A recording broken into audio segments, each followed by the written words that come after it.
I gotta tell somebody. This is the best thing I've ever seen. That. Let's talk about that. You need this. Listen to this. Memorable and exciting. Well, then be less boring. I'm going to tell everyone. Wait here. Mighty remarkable, Big Daddy. Remarkable?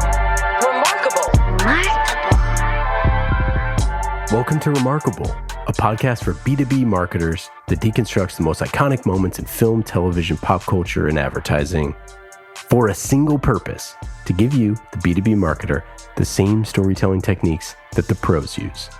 In each episode, you will learn techniques from Hollywood, Pixar, Marvel, and beyond, from Spielberg's hands to yours, bringing remarkable content ideas to you every single week. I'm Ian Faison, CEO of Caspian Studios. This is Remarkable. This week, we're talking marketing lessons from Taskmaster.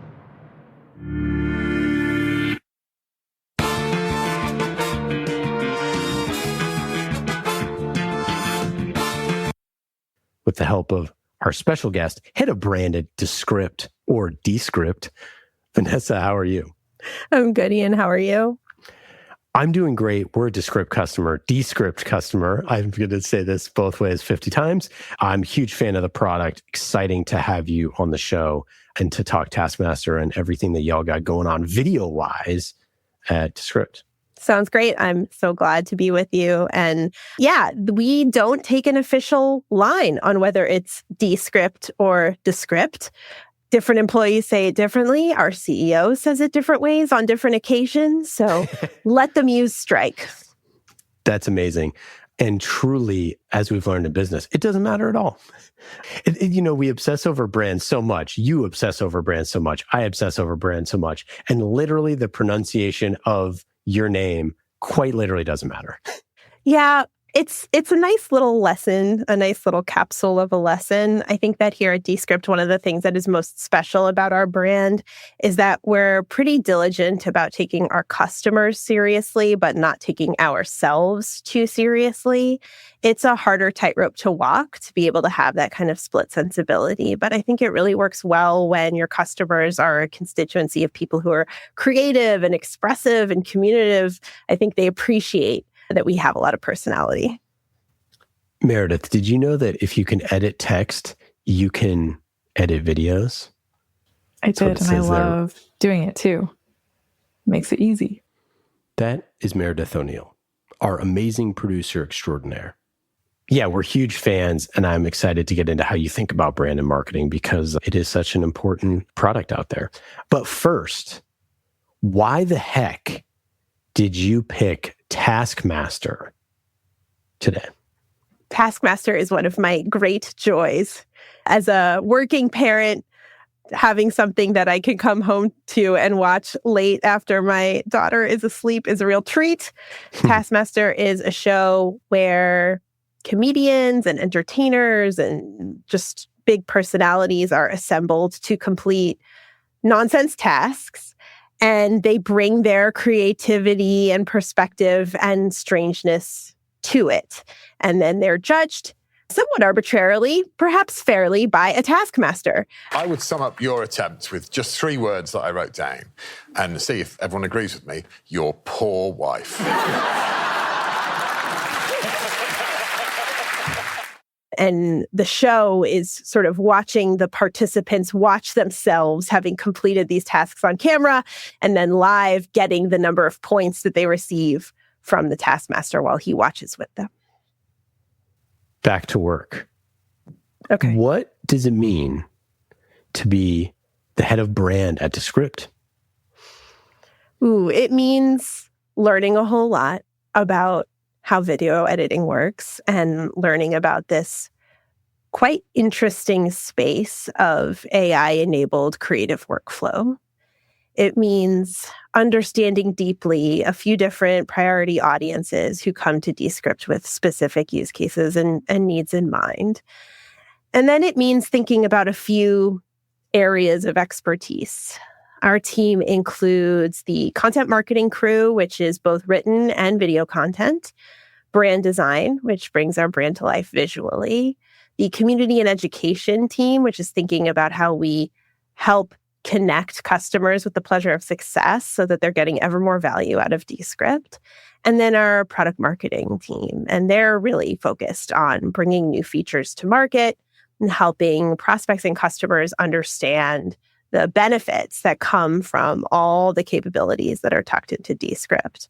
But really, I think the bigger picture there isn't thinking discretely about each of those groups, but thinking of it as a single many-headed monster that can tell this really interesting story about putting video in anybody's toolkit, even and especially if that person doesn't think of themselves as someone who knows how to edit video, which I certainly relate to.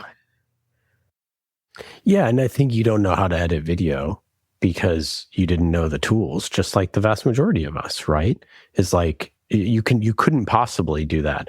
But you do know as a creative what you want the final product to look like. And that's what's so exciting is like people talk about like taste and tastemakers and all that stuff. And I'm sure this word is going to get way overused, but I think it actually is a really good description of like people who know what good stuff looks like or know how to make things that are original and unique. And those people are super, super, super valuable, whether it's Steven Spielberg or whether it's a VP of brand or whether it's your, CIO or whoever it is, that those people who have taste get their little superpower accelerated when they can, dig in there themselves a little bit.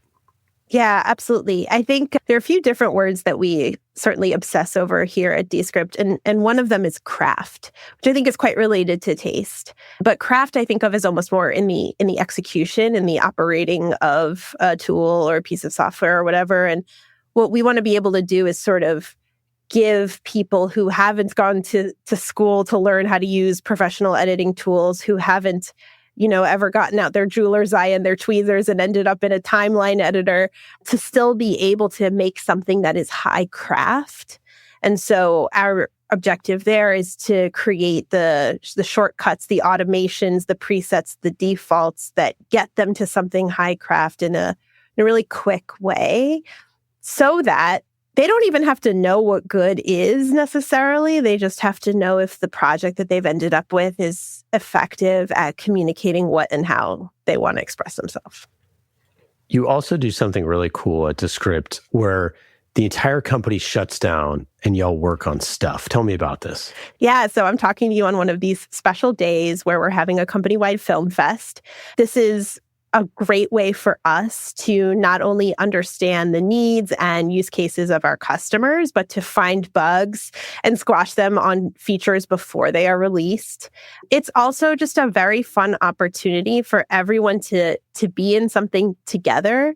Descript has a distributed team. So I'm talking to you today from our office in San Francisco, but half my coworkers aren't here in the Bay Area, they're elsewhere.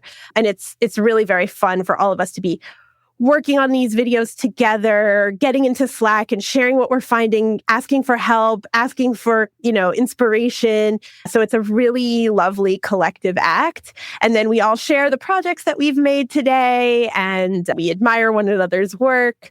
And it helps the product get better so that these new features that we're playing with today, when they come out in a few weeks, customers will have a really polished version of them. Meredith, what the heck is Taskmaster? So Taskmaster was actually never meant to be a TV show. The creator, who is a comedian and musician named Alex Horn, told Digital Spy it was actually just a natural thing that happened pretty much by chance, he said. So the show concept now, as Vanessa was mentioning, is you have a group of 5 celebrities. They're mostly comedians, and they attempt to complete a series of absurd and silly challenges. Make the best snowman. You're 1 hour. Your time starts now. One of them, one of my favorites, was painting a horse while riding a horse. Alex Horn is the referee, right? Like Vanessa was mentioning, and his co-host Greg, who is also a comedian, he's Welsh, he's an actor and writer, is the Taskmaster, and he's the one who judges and awards people. But the show had a really interesting initial concept. And like I said, it was never meant to be a TV show. It was actually meant to be this in-person experience that it was a very like unique project. So Alex came up with the idea for the Edinburgh Festival Fringe in 2010. And it took actually like a lot of planning. I was impressed by this. It took a year in advance. So Alex had been inspired by this British show called Crystal Maze, where teams of contestants attempt a series of challenges to earn enough time to complete a final challenge. And he'd also worked on the British version of the show Big Brother, which influenced the idea too. And so after Alex saw success with this idea, this project, he said he realized there was really something to the idea. There was some like stickiness to it.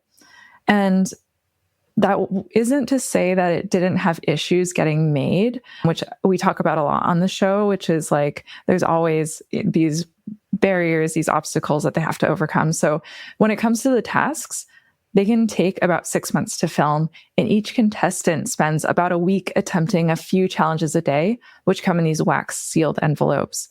But the problem was finding contestants, especially in the very beginning, was super hard because it was a new concept. And Greg says, people are understandably wary when something isn't tried and tested, especially when it involves them, doing challenges live and in the moment. They were understandably suspicious. Get all of this banana in the bottle. Oh, it's cold. So that's, what is that, Vaseline or something? I think Vaseline. Okay. And because of that, they had to pitch the show to several different broadcasters until it was picked up by Dave, which is a comedy-centric channel. And once they picked it up, the show premiered in 2015.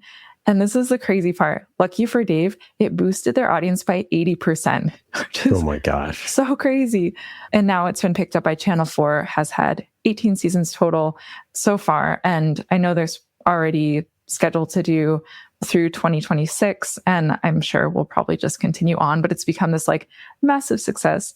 And I think it's interesting that like people like contestants or people didn't really want to be contestants on the show because it was like risky for them. And I think this just goes to show that like taking risks can pay off like really, really big time, and that there's so many benefits to it. And having this like truly unique idea can just deliver amazing results. And I'm wondering, Vanessa, of course, you talked about having potentially a favorite task or a favorite contestant. Did you have a favorite task? Yes. One of my favorite tasks was from an earlier season, and it was simply impress this mayor. I heard about that one too. Yeah. Each of the contestants were brought to the city hall of what seemed to be like a small town. And the mayor of that town was sitting behind the desk. Impress this mayor. You have a maximum of 20 minutes. Your time starts now. You have a maximum of 20 minutes. You're easily impressed, Peter? No. Oh my gosh. It's kind of a nightmare scenario in a way. Yeah. But because all of these contestants are entertainers, it's like their perfect blank canvas. Mm-hmm. And I think that one of the things that makes a task, there's sort of two flavors of task on Taskmaster. There's one where there is clearly a right answer, and then there's a different flavor of task where there couldn't possibly be a right answer, and it really is just open for the contestant to make it their own. I like that second type better. Yeah. There's something more satisfying and juicy about the first because it's like, they found the trick, they found the key, they found the hint, whatever. And that has its place. But I'm always most interested in how someone is going to approach a task where it's just come up with an idea, commit to it, and then go all in. So what did people do to impress the mayor? A lot of singing and dancing and stand-up kind of things. But in this sort of drab, bureaucratic location, I think there's just something about that juxtaposition was really rewarding. Were they impressed? To varying degrees. Okay. That's amazing. Jeez, just spoil the whole thing, Meredith. I had to know. It's like been out like 10 There's years. still mystery there. Shouldn't say. There's mystery. Yeah, it would be interesting. We should have went back and watched episode 1. I don't know if it's out there because of how much stuff like this stays similar versus, evolves. I mean, the basic premise basically staying the exact same, which is really fascinating. Also just interesting that it's not a hidden camera show. Like, I feel like there's a version of this show that's hidden camera that's not nearly as funny, but because it's like, it reminds me a lot of Drunk History in the same way where it's like, when I was watching this series on, they were talking about creating Drunk History. And it was very like not funny almost, because he was like, the guy who created Drunk History is basically like, yeah, there is a part of it where you're like, I'm poisoning another person who could possibly die. And it's like, I'm sure that there's a version of Taskmaster where they're like, what if someone like, they got to sign the waiver to ride the horse? You know what I mean? Yeah. Anyways, I think that that's like always a funny, piece of this, which is like, there's a serious side to production. There always is, right? And that you have to be very organized and specific and do things in a certain way to sort of like get the best comedic effects. And then on the other side, this is just the dumbest idea ever. And it's so brilliant, right? It's just like the things that all of us have done. I remember when I was in grade school, it was like the hottest day of the year. And we were trying to figure out what could get my one friend to run to 7-Eleven in a full sweatsuit to get us Slurpees. And I'm like, we're like, what would we have to do to get him to run to get the Slurpees? And he's very lazy. And anyways, it's just like, it's just that dumbness of all of us that we just love to see people trying stupid things. And then you put the pomp and circumstance and the sealed envelopes and everything. It's just brilliant. Yeah, I think you touched on two things there that I would love to come back to. The first, in terms of the production and the importance of thinking through sort of all the edge cases that could emerge, there is a Taskmaster podcast for the super nerds like me, and they have at times interviewed the team that makes Taskmaster. And as Meredith was saying, it takes a long time to make these shows, in part because for the more game-like tasks, they are really thinking about the game mechanics. How are contestants going to break the game mechanics? How are the contestants going to break themselves? And so the producers on that team are doing these very elaborate, like, scenario planning, basically, to make sure that tasks are going to basically make good television. So just like you were saying, Ian, I think that the time and investment and care that goes into production for something that looks very off the cuff can be pretty surprising.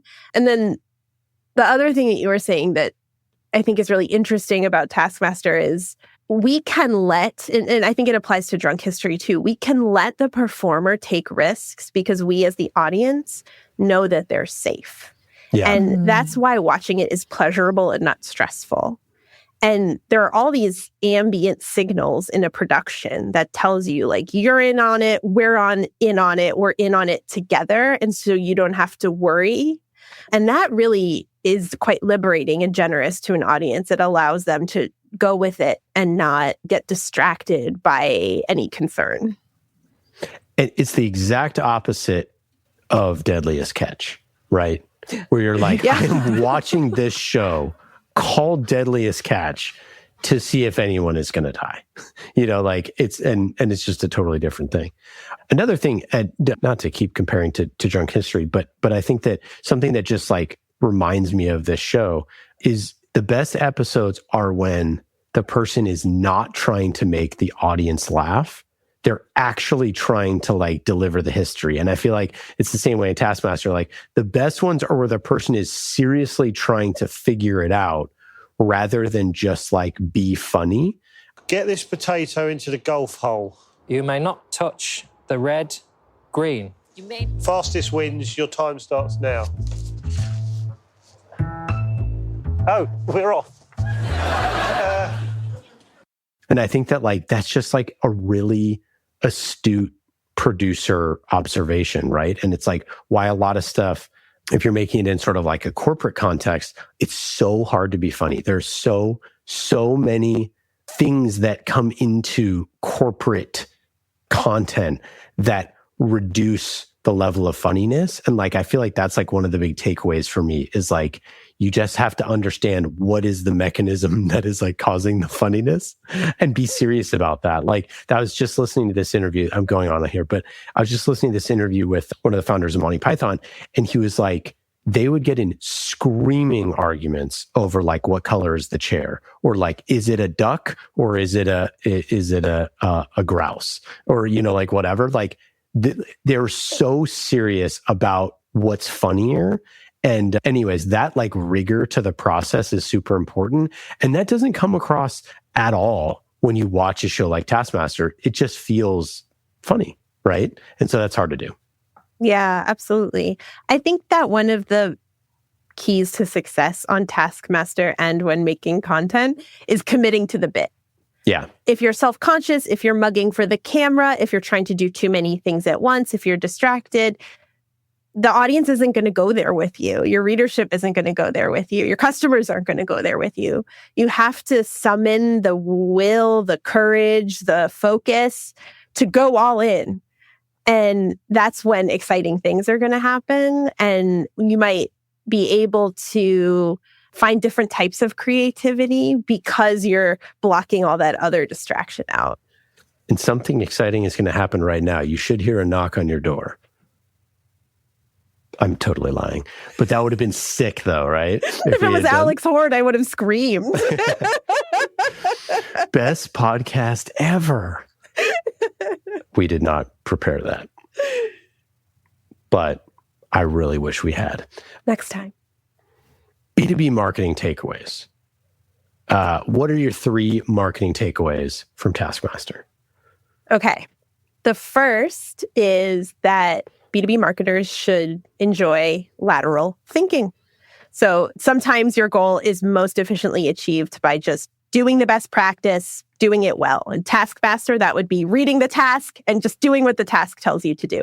But other times, you need to break out in your approach. You need to be more iconoclastic or more unexpected. You're not going to win Taskmaster or marketing if you're only doing one or the other. You have to know when to be literal and direct and when to think in new directions. Sometimes you're going to get the most points if you just speed run the task, but other times you're going to get points for creativity. I like that there's points for creativity. Oh, yeah. I mean, Greg gives points however he likes. He's a Taskmaster. He's all powerful. He's gigantic and he's in a big chair. So that's the thing. You kind of never even know what rubric you're being graded against, which frankly feels very relevant as a marketer. So True.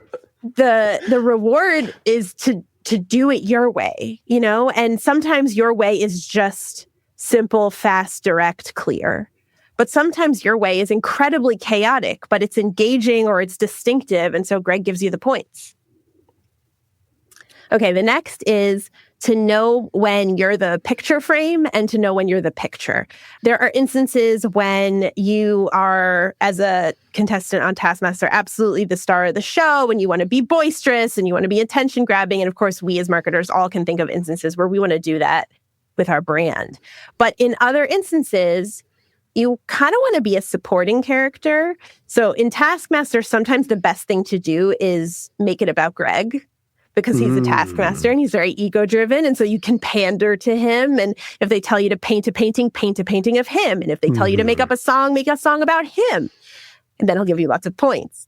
And so the analog for marketers would be, you know, who are you uplifting in your work? It doesn't always have to be your brand. It shouldn't always be your brand. Sometimes it's the voices of your customers. It's their success stories.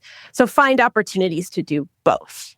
Right. When it's an event, when should sales be there versus not be there? Is it a private, intimate event where you don't want salespeople, or is it, you know, a cocktail party, people do cocktail parties, social event where, you know, people are just walking around talking to people on the floor of an event or something like that. So yeah, I totally agree. And sometimes, you know, you got to make something that's just for the sales team so they can feel more confident. Sometimes you got to make something that's 100% for your customer to just make them look cool, and hopefully they get promoted. Yeah, absolutely. And how voicey you are in those different contexts is going to be really different. And having the sort of situational awareness to know how much to dial it up or down is really important. And also, very practically speaking, will help you balance resources and how much time and energy you're, you know, spending on the third version of the one-pager that the sales team takes to the conference booth versus a hero video that you're going to put on your homepage. Number 3. The third lesson is your style is your brand. So one of the great pleasures of watching Taskmaster is that you can see 5 contestants be given the same exact task, and they're going to do it 5 different ways. And over the course of a season, because it's the same cast, you start to figure out like, oh, there is a way that Catherine Ryan does this. There's a way that Noel Fielding does this. And that's your brand. So it is valuable and compelling to find your style and stick to it, and then approach each new challenge from that perspective. I love those. I have a fourth. Let's hear it. This is a little bit more tactical here. Think about your series as if you're doing 18 seasons like the good people at Taskmaster. And so many times when people want to make content in the B2B world, they think about, oh, we're going to pilot this to see if it works, which again, I get budgets, etc. I totally understand that sentiment. But your mindset can't be to pilot your idea. The first episode of Taskmaster, the first season, is like the 18th season. And the reason why is because they thought about the format and wanted to deliver on that. And I think so many people get obsessed with like piloting, testing, iterating, but like you have to get it right the first time. Sure, you can always iterate. Sure, you can always change things. But if you think about how would we do this 18 seasons from now, you're probably going to get a better first season than if you just think, oh, we're going to do 3 episodes and then can it. Yeah. And I think that building off what you're saying, I think that takes courage when getting it right is a sort of impossible rubric. So just being really clear-eyed with yourself and your stakeholders about what you're trying to achieve with something so that everyone has that shared expectation of success looks like this. It's never going to look like that. We're going to be able to measure this. We're not going to be able to measure that. That's okay. We're going to do it in a full-throated way. We're going to commit to the bit. And we're going to let it mature long enough to really see what legs it has before worrying that some particular series or new strategy isn't bearing a particular metric. Next, I got a couple. And you've sort of touched on them a little bit. The idea of doing seasons with the same cast of characters is so brilliant because they could have done this purely episodic. You know what I mean? But by doing it as a season, then you get that same feel of the other reality TV shows, right? Even though it's not really a reality TV show, but it is kind of a reality TV show, right? And so I think that that's really brilliant. But again, they could have easily done it as sort of like a standalone thing. However, they distribute this not just on channel4.com, but also on YouTube, where they have millions and millions and millions of views, in addition to all of their shorts, which are doing millions and millions of views. So I think it's really important as you're building a series like this, that you can think about it as the series holistically, as something that someone could watch from end to end. Also episodically, that like, is this one episode good enough? But also, are you going to create moments where you're going to be able to get a really good 1-minute clip from a single episode? You know, getting on the horse when you're about to go paint it. That is a great 1-minute clip because lots of different things that can happen for that. And so thinking of your content, not just as a season, not just as 18 seasons, but all the way down to the micro level of like, can we get a great minute from this show? Most people don't think about that. But if you can't get a great minute in today's day and age, like you have no chance to keep them for 2 minutes or 5 minutes or 30 minutes or a whole season. Yeah, absolutely. The way I think about this is you have to be rewarding for the cursory audience and you have to be rewarding for the invested audience. And so to your point, if someone's just scrolling through YouTube and they happen to catch one of those shorts because the algorithm decided so, it's going to be entertaining and maybe they'll, go learn more. But for the super fans like me, the fact that it's the same cast for the entire season gives me the different and even richer experience of watching a character arc emerge for each of the 5 contestants. And the person who watches the short doesn't access it on that valence. They don't need to, but I get something different and extra because I'm committed. And then you go listen to the making of, and you get even more inside baseball. But yeah, it's fun. That's great. And one thought that came up was that people love when you encourage them or challenge them to be like silly. Like, I think, and Vanessa, it plays into what you're doing today at work too, is like trying to make the craziest video you can. And I think that like, if you can do that in your content, I think could be really interesting. Like encouraging people, challenging them to do something silly, low stakes, but just like playful. But yeah, that was something that I thought of too. Yeah, that really resonates for me. It's something that I talk about with my team often, actually, is that we don't, in our outside facing marketing, we don't want to be weird for the sake of it, but we are very comfortable being unexpected and subversive if it allows us to have a more distinctive and ownable brand, if it allows us to make a point more crisply, if it allows us to stand apart in an otherwise crowded landscape. And so these things have to be wielded carefully. It is always going to be safer to play things down the middle.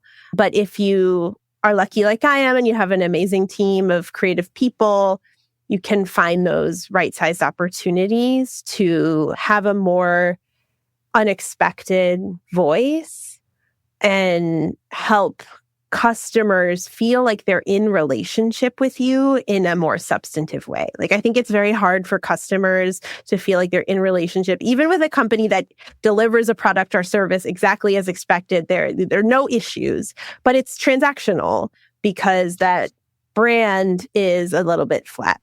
And so if you want people to feel like they are actually invested in what Descript is up to, is they're going to open that newsletter, they're going to read that blog post, they're going to watch that 3-minute video, it's because they have enough of a relationship, an expectation, a curiosity about our brand that they think it's going to be worth their time. Absolutely. I love how you added nuance, to the playfulness. I think that's super important.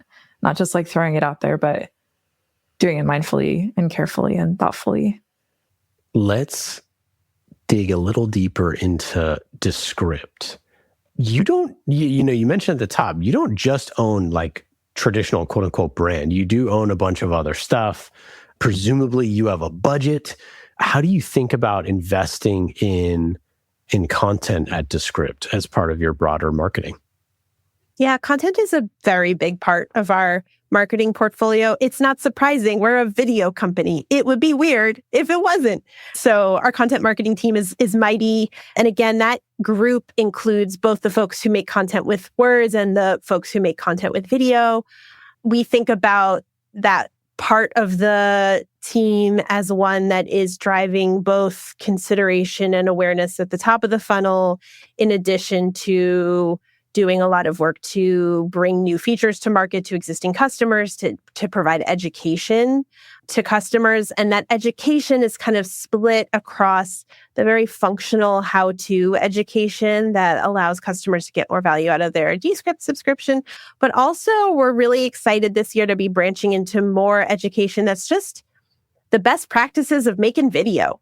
We are lucky to be in this position where we can help people who are, again, making videos, though they don't see themselves as professional video makers. And as part of that relationship, what we want to do is connect them with the perspective, the guidance, the principles that might help them feel like they get an even better video at the end because they watched our video or read our blog post. Do you have a favorite piece of content that you've made? Oh, golly. I can't, no one can pick their favorite child, but I would say that a real highlight for me was a video that the team made at the end of last year.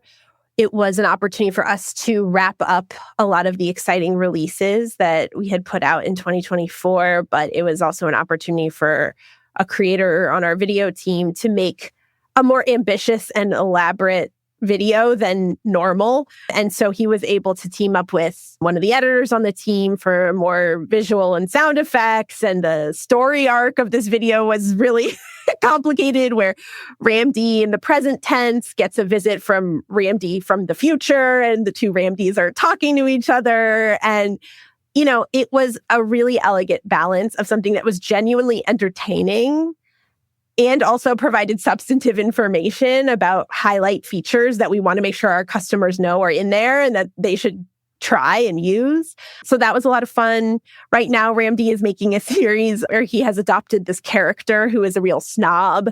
and a snob about video editing. And so the snobby Ramdy character uses Descript to make videos look good, and nobody knows that that's like his dirty secret is that he's actually just using Descript. He doesn't actually know how to make videos look good by himself. So this kind of thing is utterly delightful. But I would say that, the other thing that I'm really proud of in the past several months is we did a lot of work on our website. And, I don't think that's a place where people maybe think of as like a playground in the same way as a series of creator videos. But our content is incredibly voicey and sardonic in lovely ways throughout our marketing website. But the substance of the marketing pages is very rich. We're doing a lot there to showcase the product, the marquee features that deliver those sort of headline benefits. And so that combination of a very stylized approach to the writing paired with very functional focus, I think makes it pretty interesting. Any other things about brand or how you think about Descript or content? Obviously, I always felt personally like it was always weird for us making content about like making podcasts, for example, or making video series, because like we do that for people. So it's like, if I'm going to, tell you how, we would make a series, like that's cool and you could learn something, but also like that's not sort of how things work. You know what I mean? It's sort of like I can give away all those ideas, those things, but like that's not really what sort of gets your show to the next level. Anyways, like it's just kind of a thing. So making content about making content, I think is challenging is my point. And I'm just curious if you feel the same way or if you feel different. I think I feel differently. I find it tremendously pleasurable that I am a marketer futzing around with Descript, trying to reach other marketers futzing around with Descript. Like, I think there's something so tidy about that, and the way that allows me to show up in a product design review or a strategy conversation and be like, let me tell you how the customer is going to feel about this because it's me. Yeah. That's great. And I think that one of the challenges and joys of Descript is that it really sits in this middle place where it is a powerful video editing tool, but it is not Premiere and it's not meant to be. And so there are many ways that people use it for many types of projects. And so that combinatorial complexity is like really interesting to me that, you could have podcasters over here recording an audio only podcast. You could have marketers over here making a product demo with screen recordings and beautiful layouts and a camera feed. There's a lot of variety there.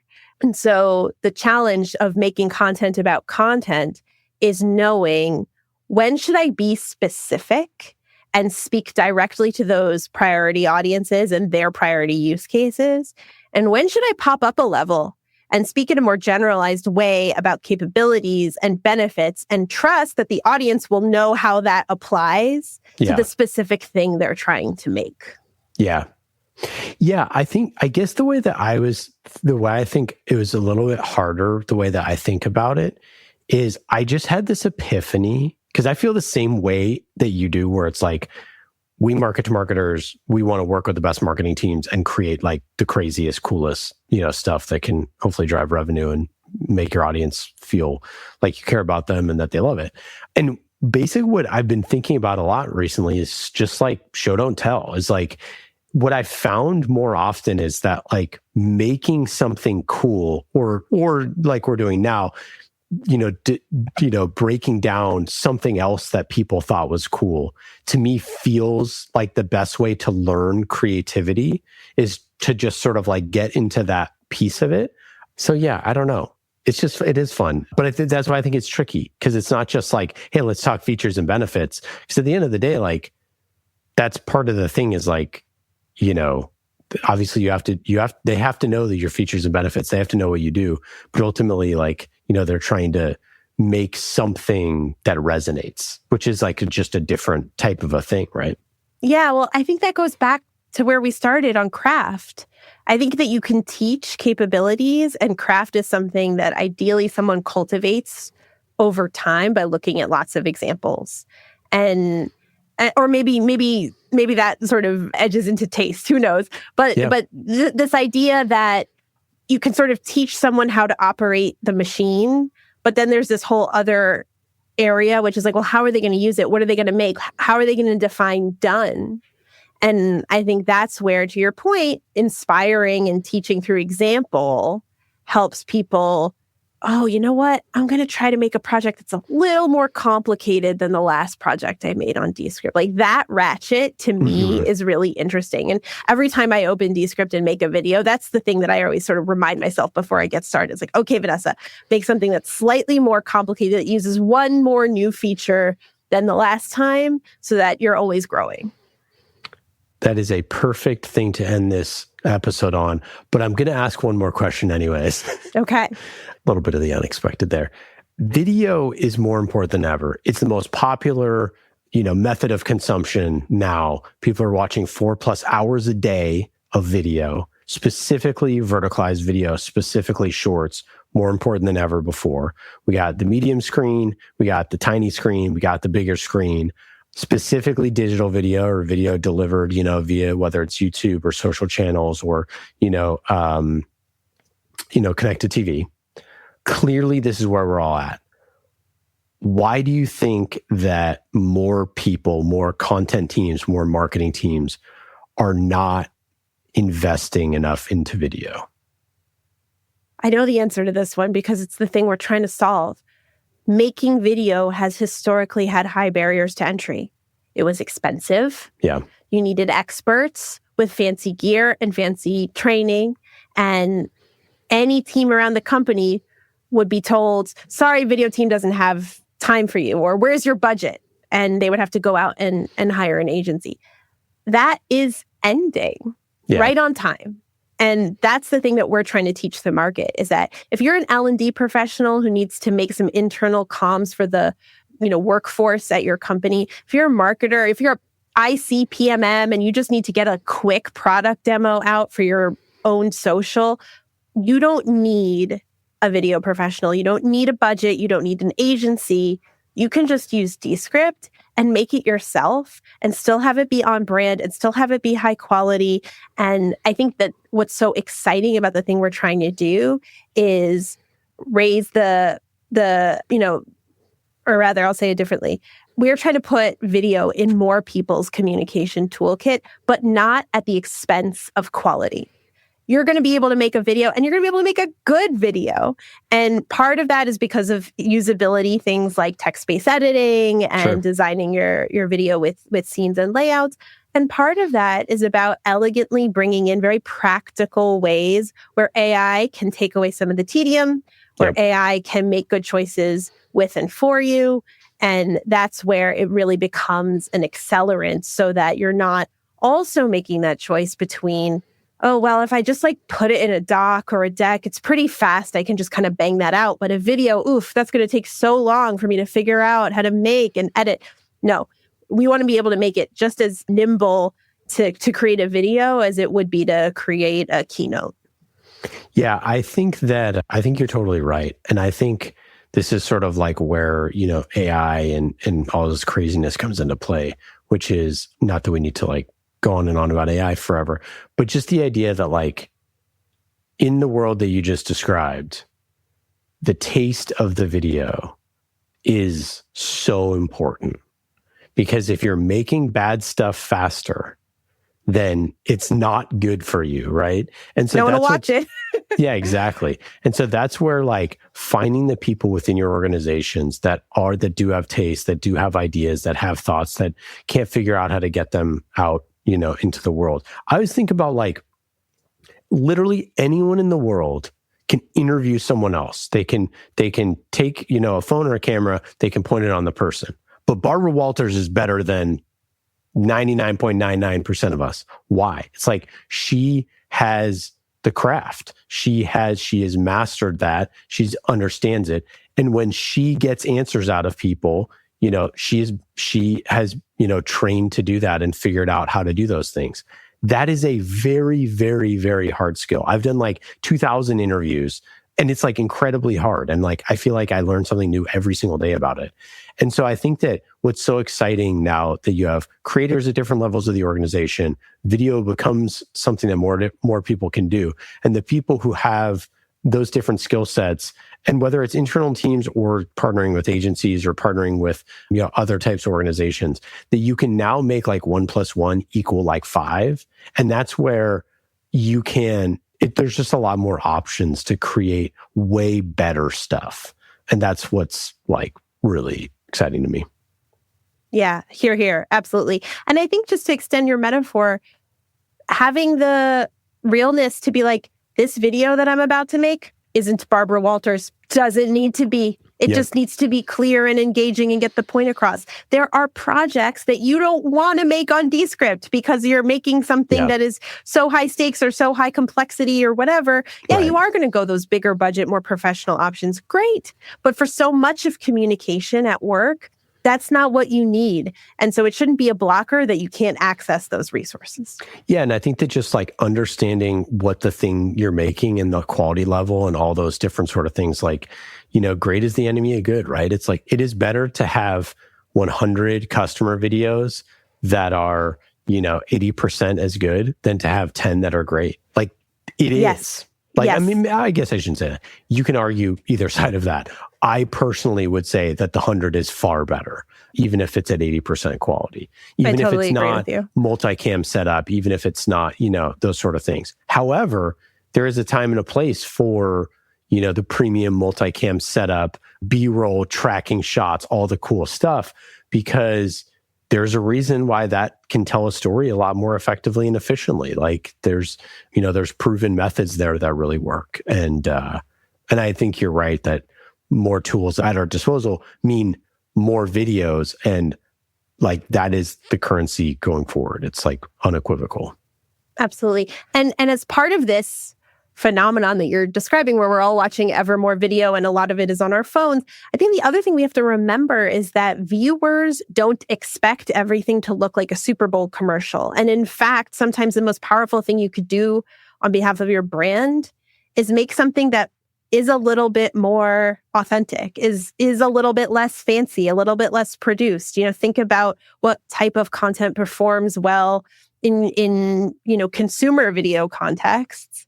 Those people, they go to a job, they go to work. It's the same people. And so if they're, a potential buyer that you're trying to reach on behalf of your sales organization or your marketing organization, it's still that same person who comes home and watches a bunch of shorts on YouTube. So they have a language and a sensibility and a patois already like on their mind. Your video for work can reference that, can feel familiar to that. And in many regards, it's more likely to be effective because of that. Yeah, I'll give you a good example on that. Always Sunny was basically shot super budge in the early seasons. And then as technology changed, they didn't change how they shot it because they were like, it's not going to feel like Sunny. Whereas like Mythic Quest, which Rob McElhenney's, that's his like other show, is shot completely different. It's extremely premium, or Welcome to Wrexham or whatever. Whereas like Sunny is still, looks like crap. And, that's stylistically, it wasn't a choice that they made on purpose, but it was a choice that, has become synonymous with that. And like, I think that like being thoughtful about your style for something is super important. Yeah. Now taking it all the way back to Taskmaster, the fact that it is imperfect is part of the joy. Like we are in a studio with a live audience watching the contestants watch recordings of themselves completing the task. We're all in this together in this unpredictable moment. Like that show would be so much less fun if that live component was missing, if that risk was missing. And so I don't think audiences in general are really hungry for perfection or polish or sheen. Like I don't think that's what people want right now. I think they're suspicious of anything that looks a little too slick. No, I think that they just want stuff that's like great and like packed with value and funny. Like yeah, my final piece here is just like, you just got to figure out a way to be funny, right? Like you really do. Oh, that's all. Yeah. Like, I mean, if you were to just say, take all of the content you've ever made for your company and I do this with the edutainment graph, scale 1 to 10, educational on x-axis and entertaining on the other. Where does your content rank, right? And it's like entertaining. The easiest way to make it entertaining is to make it funny. If you're to just say like, what percentage of corporate content is funny or tongue-in-cheek, even in any way, it's like less than 1%, right? And then you have tons and tons of examples of when something is just a little bit funny in the corporate world that it goes bonkers viral. And, Taskmaster is just like absolutely hilarious and it's full of comedians and all that stuff. So it's hard to replicate that sort of success for sure. But if you're having fun doing it, it probably will be funny. Hear, hear. Vanessa, we love having you on the show. So fun. We Thanks love for having me. Descript. We use it. We're customers. It's great. Any final thoughts? Anything to plug? No, I think we covered Descript in a nice way, so I'll leave it there. Cool. Awesome. Well, thanks again, and we'll talk soon. Thanks, Ian. Thanks, Meredith. Well, that's it for today. I hope you got some good ideas for your B2B content. Thank you for listening to Remarkable. I'm Ian Faison, CEO of Caspian Studios. Remarkable is created by the team at Caspian Studios, B2B podcast as a service. Caspian also creates fiction series for B2B companies, so if you want a business thriller, you can learn more at caspianstudios.com. Hollywood-style storytelling for B2B. And in today's episode, you heard from myself, Ian Faison, and Meredith O'Neill, senior producer here at Caspian Studios. Remarkable was produced this week by Meredith O'Neill, mixed by Scott Goodrich, and our theme song is Solomon by Falak. Be remarkable and rise above the noise.